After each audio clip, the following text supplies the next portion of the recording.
सो इस क्वेश्चन में हमें क्या गिवन है कि हमें निकालना है sum of all the terms which are क्या है, रैशनल है किसके एक्सपेंशन में, in the expansion of 2 to the power of 1/3 plus 3 to the power of 1/4 whole का पावर कितना है 12। इसमें जितने भी रैशनल टर्म्स होंगे ना उसका हमें सम बताना है। तो इस क्वेश्चन को करने का क्या तरीका है कि हम पहले किसी इन दोनों में से किसी एक टर्म को पकड़ते हैं, उसे रैशनल बनाते हैं।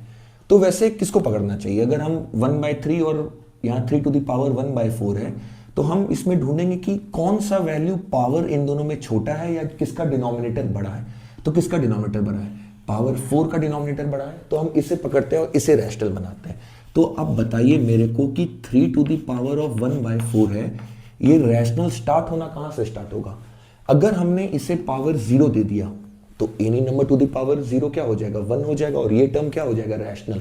अगर 3 टू द पावर 1/4 को पावर हमने 0 दिया है तो 2 टू द पावर 1/3 को पावर क्या मिला होगा। अगर पूरा क्या होता है कि इन दोनों को पावर इन दोनों का पावर सम अप करके किसके बराबर होना चाहिए, 12 के बराबर होना चाहिए। फिलहाल हमने इसे पावर कितना दे दिया है 0, तो यहां इसे पावर कितना मिला होगा 12। और हम क्या पाएंगे कि ये 3 और ये भी क्या हो गया होगा, कैंसिल आउट हो गया होगा, और ये टर्म क्या हो गया होगा, रैशनल हो गया होगा। इसके बाद कौन सा टर्म रैशनल रहा होगा, अगर हमने 3 टू द पावर 1/4 को पावर 1 दे दिया तो ये तो इररेशनल हो गया, तो वो तो वहीं पे कहानी खत्म हो गया उसका। पावर 2 दे दिया फिर भी वो कैंसिल आउट नहीं हो पाएगा, मतलब ये जो इसका पावर क्या होना चाहिए, it should be A multiple of 4। तो मतलब इसके बाद क्या देना चाहिए हमें 4। जैसे हमने इसे पावर 4 दे दिया तो 2 टू द पावर 1/3, इसे कौन सा पावर मिल जाएगा, इसे 4 मिल गया तो इसे क्या मिला होगा, इसे मिला होगा क्या मिला होगा 8 मिला होगा। अब बताइए क्या ये रैशनल बना होगा, नहीं, ये तो अपना रैशनल बन गया, पर क्या ये रैशनल बना, नहीं। 2 टू द पावर ऑफ 1/3 ये तो एक सर्ड बन गया, क्या बन गया, ये सर्ड बन गया, तो क्या ये रैशनल है, नहीं, ये वाला टर्म जो है अपना रैशनल नहीं है। वैसे हमने इसे कौन सा पावर दिया होगा, इसके बाद अगर हमने इसे क्या दिया होगा 8 दिया होगा, तो इसके पास पावर कितना आ गया होगा 4, वो भी इररेशनल होगा क्योंकि इसका पावर 4, मतलब this should be A multiple of 3 and this number, इसका जो पावर होना चाहिए should be A multiple of 4।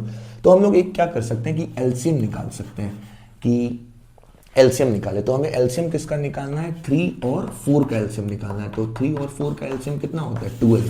मतलब कि अगर यहाँ पे 0 जो हुआ था, मेरा पहला टर्म जो बना था वो क्या बना था, रैशनल बना था।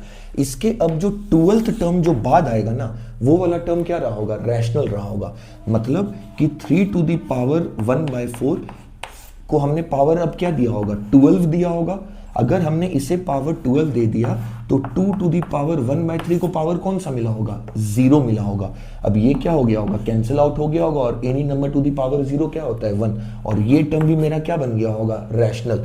तो इसके तुम क्या कर सकते हैं हम कि इसमें हम जितने भी टर्म्स लिखे ना उसमें हम क्या पाएंगे, सिर्फ यही दोनों टर्म्स क्या बने होंगे, रैशनल बने होंगे। और हमें ही क्या बताना है, sum of all the terms बताना है जो क्या है, रैशनल है। तो कौन कौन सा टर्म बना होगा रैशनल, एक ये वाला टर्म रैशनल बना होगा, ये वाला टर्म रैशनल बना होगा। तो इस टर्म पहले हम लोग क्या करते हैं, इस टर्म के करस्पॉन्डिंग लिख लेते हैं कि वो टर्म क्या होगा।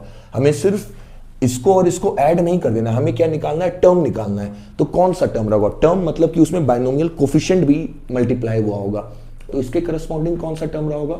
अगर इसका पावर 0 है, मतलब y का पावर 0 आ रहा है, तो r क्या रहा होगा, 0 रहा होगा।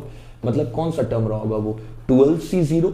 तब अपना क्या आ गया होगा 3 टू द पावर 1/4, इसका पावर क्या आ गया होगा 0 आ गया होगा, एंड 2 टू द पावर 1/3 इसका पावर क्या आ गया होगा 12।